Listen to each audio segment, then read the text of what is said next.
Jadi penyakit autoimun adalah penyakit di mana sistem imun tubuh kita melawan tubuh kita sendiri. Dan contohnya adalah penyakit lupus. Dan Intan, di tengah kita sudah ada Mbak Tiara Savitri, salah satu penyintas dari lupus. Selamat siang Mbak Tiara, Selamat apa kabar? siang. Alhamdulillah Selamat baik. siang Mbak Tiara. Tapi Mbak Tiara kelihatannya sehat-sehat aja ya dokter ya? Aku sehat. Oh, Sehat, Mbak. Aku sehat. tapi berarti memang nggak seperti yang kita bayangin ya. Nah, Betul. penasaran, coba deh Mbak Tiara. Aku tanya duluan ya dokter Haikal Iya. ya. Ini boleh tahu nggak sih Mbak, ini pertama kali Mbak Tiara itu tahu kalau Mbak Tiara menderita penyakit lupus itu di usia berapa? 17 tahun. 17 Wow, tahun. masih muda Jadi banget Mbak jangan Tiara, ya. ditanya umurnya sekarang berapa berarti ya. Masih muda kok Mbak. Nah Mbak Tiara, waktu itu gejala yang pertama kali dirasakan apa tuh Mbak? Dan berapa lama gejala tersebut timbul sehingga Mbak Tiara datang ke dokter? Sebetulnya dulu karena tahun 87 Iya. itu kan benar-benar belum ada sama sekali yang tahu bahwa apa itu penyakit lupus. Iya. Gitu. Jadi saya waktu masuk rumah sakit selama 1 tahun di rumah sakit ya tidak ketahuan. Jadi apa yang dikeluhkan itu yang diobati, apa yang dikeluhkan diobati. Jadi dari mulai rambut rontok, dari mulai keluar ruam, dari mulai demam yang hilang timbul, dari mulai nyeri sendi sampai akhirnya kena ke organ-organ dalam, itu hanya diobatinya secara apa yang dikeluhkan. Oke. Karena waktu itu belum ditemukan secara tepat apa sih sakit saya setelah itu. Jadi banyak gejalanya Mbak Banyak ya? sekali, Oh, banyak gejala sekali. ternyata banyak ya. Nah, Iya. perubahan yang paling signifikannya apa Mbak? Yang paling Mbak rasain banget? Perubahan signifikannya? Iya. Yang pasti kalau dibilang saya nggak bisa dulu saya lebih sehat, sekarang menjadi lebih turun stamina saya, nggak juga. Kadang-kadang saya malah merasa bahwa kenapa stamina saya sekarang malah justru lebih edan-edanan dibanding dulu gitu loh. Iya. Seperti itu. Oke. Tapi nggak ada yang secara signifikan nggak. Karena kita melakukan terapi-terapi sesuai dengan anjuran dokter. Nah, Mbak Tiara ini kan nampak sehat sekali Mbak ya. Nah, sebetulnya terapi apa nih yang Mbak lakukan sehingga Mbak Tiara bisa bersahabat dengan lupus? Kalau terapi, saya jujur saya tidak pernah melakukan terapi yang namanya apakah itu ada suplemen, ataukah itu ada herbal dan sebagainya, enggak. Jadi saya pure dari tahun 87 sampai dengan saat ini saya tidak pernah mencoba apapun di luar dari terapi medis. Oh, di Hanya luar itu terapi aja. medis yang biasa dilakuin. Iya, Nah, dan- kalau untuk aktivitas Mbak?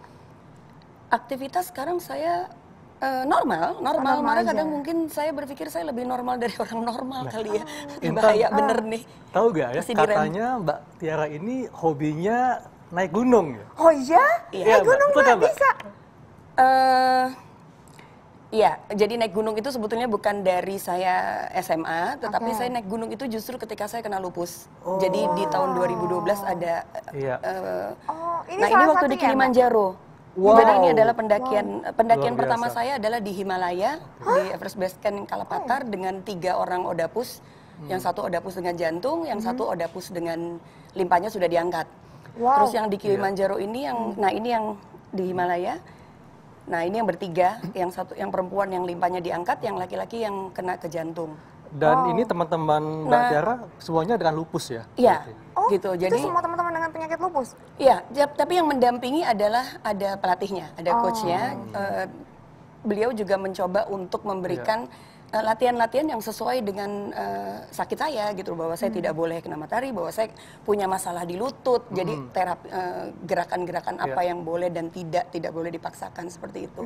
Jadi ternyata tidak membatasi ya Mbak ya? Iya gitu. Jadi ini sebenarnya naik gunung saya bukan pendaki lah, nggak pernah mimpi saya jadi pendaki gunung gitu. Jadi karena 2012 ada sekelompok perempuan peduli lupus yang bukan lupus ingin naik gunung. Naik 12 gunung, nah disitulah saya mulai dengan 1 tahun naik 12 gunung di Indonesia, gunung tertinggi. Setelah itu 2014 saya mulai ke Himalaya, terus 2 tahun kemudian saya mulai ke Kilimanjaro, dan alhamdulillah tahun lalu kita bersama dengan Odapus dan Hike for Lupus sudah sampai di Elbrus Iya. di Rusia. Wow, luar biasa ya. Hebat banget. Mbak Tiara, tapi kan sebelum Mbak Tiara naik gunung kan tentunya aktif nih olahraga nih. Nah, apakah ada semacam latihan khusus oleh para odapus sebelum melakukan tindak naik gunung misalnya? Iya, itu pasti. Ini kalau kita lihat di sini, ini adalah olahraga yang kita lakukan sekarang nih, ini masa pandemi. Kadang-kadang banyak sekali teman-teman autoimun. Autoimun tuh kan banyak sekali. Iya. Lupus tuh kumpulan dari beberapa jenis autoimun tuh paripurna di situ. Yang saya ajak ini adalah teman yang dari myasthenia gravis. gitu loh. Jadi punya masalah dengan ototnya, punya masalah dengan macam-macamnya, dan sudah diganti bonggol-bonggolnya. Karena selama ini kalau melihat saya latihan, gitu saya selalu upload. Padahal sebenarnya upload tuh hanya untuk bahwa walaupun kita autoimun, walaupun kita lupus, kita masih bisa olahraga gitu. Dan kita harus olahraga. Setuju Gitu. banget, Olahraga Mbak itu Tiara. adalah sesuai dengan kemampuan. Betul. Dan ketika dia datang, saya cuma bilang, ayo kamu mau coba gitu. Jadi ketika dia mencoba pun, akhirnya dia mengatakan bahwa tidak se-ekstrim dan seserem apa yang dilihat katanya. Gitu. Jadi ya marilah teman-teman supaya jangan selalu merasa takut dulu dengan olahraganya keras, tetapi bahwa kita harus mencoba dulu. Karena di sini juga pelatihnya juga selalu memberikan instruksi bahwa kita harus tahu kadar kemampuan apa yang tidak boleh, apa yang bisa dilakukan, apa yang jangan, itu dikasih tahu. Ya, ini keren banget ya ceritanya Dokter Heka. Ini buat teman-teman juga di rumah, mungkin juga banyak pemirsa ada beberapa atau saudaranya menderita autoimun. Jangan patah semangat, karena ini adalah sosok yang inspiratif juga ya Mbak Tiara. Kita akan dengarkan lagi cerita inspiratif dari Mbak Tiara sesaat lagi. Jangan kemana-mana, tetap di Hidup Sehat. Itu dia sejumlah artis Indonesia yang menderita penyakit autoimun. Jadi penyakit ini bisa mengenai siapa saja, laki-laki, perempuan, tua dan muda. Dan di tengah kita sudah ada Dr. Prasna Pramita, spesialis penyakit dalam, konsultan alergi dan imunologi. Siang Dok, apa kabar? Baik, selamat siang. Dok, ini masyarakat ingin tahu Dok, sebetulnya mengapa seseorang bisa mengalami penyakit autoimun? Contohnya lupus yang tadi disampaikan oleh Mbak Tiara. Silakan Dok. Oke. Jadi penyakit autoimun itu kalau kita ketahui sampai detik ini kita tidak tahu sebabnya apa. Belum tahu sebabnya apa. Tetapi bisa kita pikirkan mungkin karena lingkungan, mungkin karena hormonal, ataupun karena genetik. Tapi kita tidak bisa menentukan, oh ini karena genetik, tidak bisa. Karena sampai sekarang memang kita belum tahu. Ya, tapi memang pemicu-pemicunya bisa salah satunya misalnya seseorang banyak mengonsumsi suplemen-suplemen, ya kita nggak tahu apa aja, kadang-kadang kita main beli-beli gitu ya, terus kita coba kita minum, nah itu bisa menjadi suatu pemicu. Oh, itu bisa jadi pemicu dong? Iya, untuk menjadi suatu penyakit autoimun. Jadi memang penyebabnya belum diketahui, dan pemicunya bisa apa saja Dok ya? Bisa, dari stres juga bisa, ya, dari suplemen juga bisa, itu salah satu aja. Dokter, kalau untuk autoimun itu apakah bisa dideteksi dini Dok? Deteksi dini, kita kadang-kadang kita mencari tahu, apakah ada nggak di keluarganya yang juga seperti pasien ini gitu ya, atau dia misalnya neneknya ada nggak yang sakit juga, seperti kita selalu tanyakan. Tetapi kita kadang-kadang kita nggak bisa deteksi dini karena dia baru muncul kadang-kadang gejalanya kan di tengah-tengah usia muda biasanya. Wanita-wanita usia muda sekitar umur berapa, 15 sampai 40 nih kalau lupus sih biasanya muncul di situ. Tapi kalau orang nggak ada keturunan Dok, nggak ada faktor genetik, tiba-tiba mengalami kayak tadi ada beberapa gejala-gejala autoimun, itu mungkin nggak sih Dok terjadi autoimun pada diri kita yang tidak ada keturunannya Dok? Mungkin. Mungkin kan kita nggak tahu, nggak mesti harus ada keturunan. Itu dia tadi, kita nggak tahu. Tetapi dari situ kita harus cek, berarti kita harus lakukan pemeriksaan darah ya dan lainnya. Nah itu baru bisa kita yakin untuk dengan ada gejala-gejala tertentu. Kita punya kriteria, yang sekarang kita pakai adalah kriteria SLIC ya. Jadi ada 4 gejala dari kriteria itu, kalau dia itu positif kita bisa bilang bahwa dia itu memang ada lupus. Kalau ya. Nah, Mbak Tiara, tadi kan Dr. Prasna menyampaikan bahwa pemicunya bisa karena sinar matahari. Nah, kalau Mbak Tiara sendiri sebetulnya dari pengalaman Mbak Tiara itu gimana? Apakah ada pengaruh dari sinar matahari terhadap munculnya gejala lupus ini? Oke, kalau dulu sinar matahari, iya, saya sangat sensitif sekali. Jadi ada benernya, cuma banyak orang yang sekarang selalu bertanya sama saya, Mbak Tiara hobinya naik gunung, sedangkan kita nggak boleh kena matahari, seperti itu. Iya betul, secara kita kan mencoba selalu merombak paradigma ya, tapi merombak paradigma tetap di rule-nya kan gitu. Saya mencoba untuk bahwa kenapa sih kita selalu mencoba untuk positive thinking. Jangan semua karena kita nggak boleh ini, kita nggak boleh ini. Karena nggak boleh ini, nggak boleh. Itu buat saya menjadi sugesti. Gitu. Jadi saya selalu, otak saya mencoba berpikir, oke, kamu bersahabat dengan saya matahari, jangan ganggu saya, ya saya ngobrol aja gitu loh. Saya mengajak bersahabat semua, walaupun betul secara teorinya ya Dok, bahwa matahari itu tuh musuh utamanya orang lupus gitu loh. Jadi sekarang saya dengan Matahari alhamdulillah bisa bersahabat, walaupun saya tidak berani juga untuk misalnya saya berjemur di pantai dengan baju yang minim, cuman kaos, ya minim tuh maksudnya cuman kaos, cuman celana segini, saya nggak berani. Saya pasti akan selalu gunakan, dan itu pun walaupun sudah gunakan, saya mencoba untuk lebih baik enggak deh, gitu loh, daripada saya nggak pernah tahu tiba-tiba saya di-trigger matahari cuman sebentar, tapi keluhannya panjang, lamanya minta ampun, seperti itu. Jadi intinya nggak masalah, asalkan bukan berarti berjemur Mbak ya, sengaja dipaparkan ke matahari. Iya, dan sebetulnya ini tergantung dari setiap orang ya dok, sensitivitas setiap orang ya, setiap orang. Gitu dok ya. Jadi Saya kembali jujur, lagi ya. saya belakangan ini, beberapa waktu belakangan ini, saya terkena matahari sedikit, saya mulai bereaksi. Reaksinya apa sih Mbak kalau boleh tahu? Kalau saya nyeri sendi, saya mulai seperti itu. seperti ditusuk-tusuk, rasanya alhamdulillah enak, luar biasa deh pokoknya. Oke. Nah, dokter, ini kan masa pandemi nih dok. Untuk teman-teman yang menderita penyakit lupus itu atau dengan lupus yang mereka alami, itu seperti apa dok? Untuk menghadapi pandemi saat ini? Untuk menghadapi pandemi ini pokoknya itu kita harus gaya hidup sehat. Ya 5 dasar hidup sehat sih ya yang kita laksanakan. Yaitu cukup tidur, cukup makan minum baik gitu kan.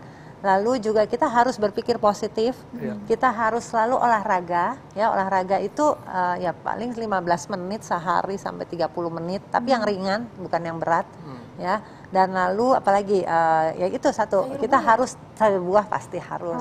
Terus kita harus terus buat menambah ilmu kita harus mau terus bertambah dengan cara misalnya kita membaca apa aja yang untuk pengetahuan sendiri, atau kita mengikuti juga suatu apa namanya kumpulan untuk tahu oh ini tentang autoimun apa aja. Gitu. Ya, jadi kita harus selalu mencari informasi baru. Gitu.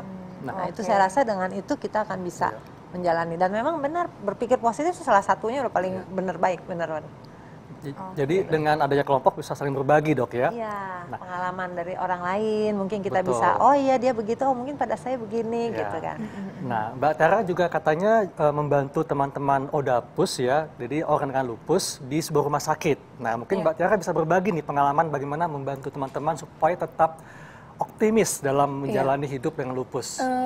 Sebetulnya saya berbagi dalam arti saya ke rumah sakit manapun yang teman-teman membutuhkan kami berbagi gitu, karena yang kita lakukan sebetulnya adalah langkah yang nyata tuh dalam arti kita mendatangi, kita jemput bola, kita datangi, kita ajak, jangan cuma kita kasih tahu, tapi gimana caranya kita bisa tarik gitu loh supaya dia juga menjadi.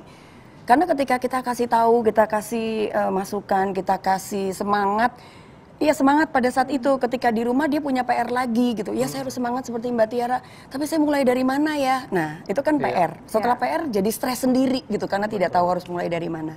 Tapi yang pasti di masa-masa pandemi seperti ini pun alhamdulillah saya masih bisa bertugas. Kebetulan saya mendampingi, mengasisteni Prof. Zubairi di salah satu rumah sakit, dan mendampingi juga teman-teman yang masih dirawat. Waktu itu ada 1 bulan hampir dirawat di salah satu rumah sakit, sudah mulai jenuh dan ternyata juga positif COVID. Akhirnya saya cuma kasih PR aja, kita datangi, saya mencoba memberanikan diri mendatangi walaupun sebetulnya ada rasa, aduh ini kalau tiba-tiba sesuatu, tapi udah saya pasrah karena tujuan saya baik. Jadi saya cuma tanya apa yang bisa kamu lakukan, kamu di tempat tidur, kamu bisa melakukan apa aja bisa menjadikan hasil. Akhirnya saya mengajarkan mereka untuk shibori yang dengan cara mengikat gitu, tapi yang celup kita yang di luar. Tapi paling tidak ketika dia, itu sebetulnya melatih motorik dia yang sudah lama dia berhenti atau mungkin infus, bengkak gitu. Jadi saya cuma bilang ayo, dari situ bisa terlihat bahwa tangan dia mengikatnya tuh sampai sekeras apa. Dari situ saya melihat itu.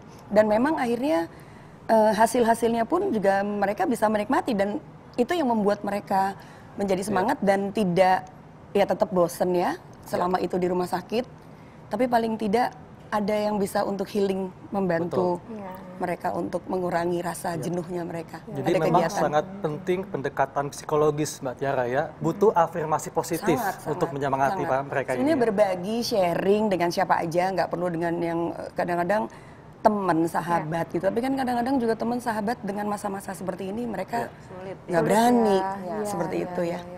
Nah itu terima kasih banyak Mbak Tiara atas pengalamannya berbagi sama kita. Dokter makasih banyak informasinya.